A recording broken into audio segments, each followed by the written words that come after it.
The Book of Matthew, Chapter 11. John the Baptizer.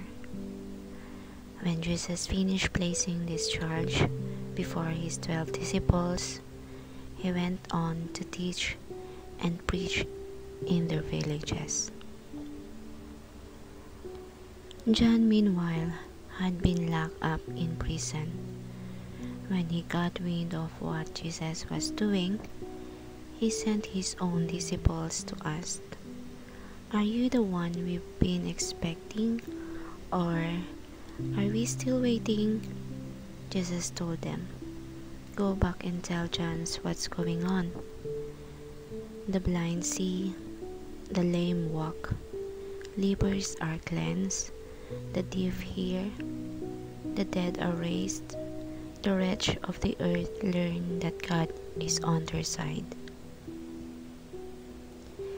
Is this what you were expecting?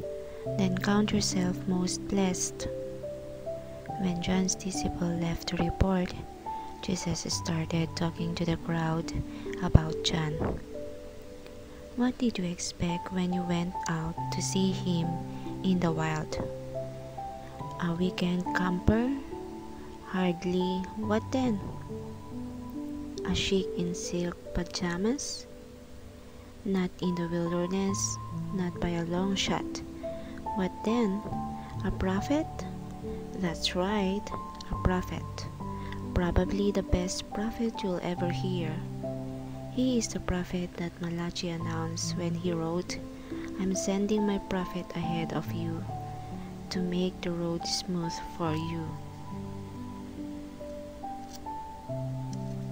Let me tell you what's going on here.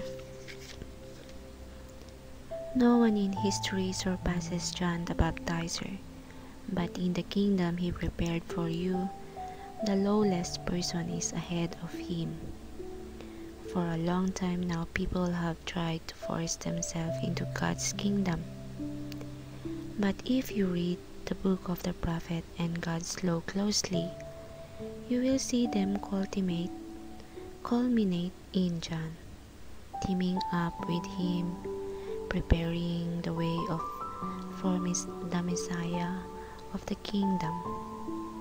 Look at it this way. John is the Elijah you've all been expecting to arrive and introduce the Messiah. Are you listening to me? Really listening? How can I account for this generation? The people have been like spoiled children, winning to their parents. We wanted to skip rope, and you were always too tired. We wanted to talk, but you were always too busy. John came fasting, and they called him crazy. I came feasting, and they called me a lash, a friend of the riff-raff. Opinion polls don't count for much today. The proof of the pudding is in the eating. The unforced rhythm of grace.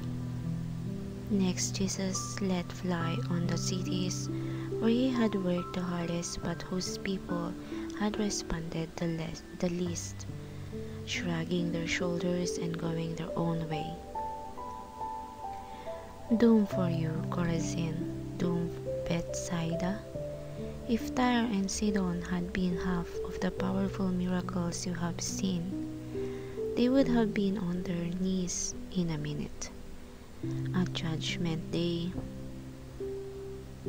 they'll get off easy compared to you. And Capernaum, with all your peacock strutting, you are going to end up in the abyss. If the people of Sodom had your chances, the city would still be around. At Judgment Day, they'll get off easy compared to you." Abruptly, Jesus broke into prayer. "Thank you, Father. Thank you, heaven and earth. You've concealed your ways from sophisticates and know-it-alls, but spelled them out clearly to ordinary people. Yes, Yes, Father, that's the way you like to work. Jesus resumed talking to the people, but now tenderly. The Father has given me all these things to do and say. This is the unique Father-Son operation, coming out of Father and Son intimacies and knowledge. No one knows the Son the way the Father does, nor the Father the way the Son does. But I'm not keeping it to myself. I'm ready to go over it line by line with anyone willing to listen. Are you tired, worn out, burned out on religion? Come to me. Get away with me and you'll recover your life. I'll show you how to take a real rest. Walk with me and work with me. Watch how I do it. Learn the unforced rhythm of grace. I won't lay anything heavy or ill-hitting on you. Keep company with me and you'll learn to live freely and lightly.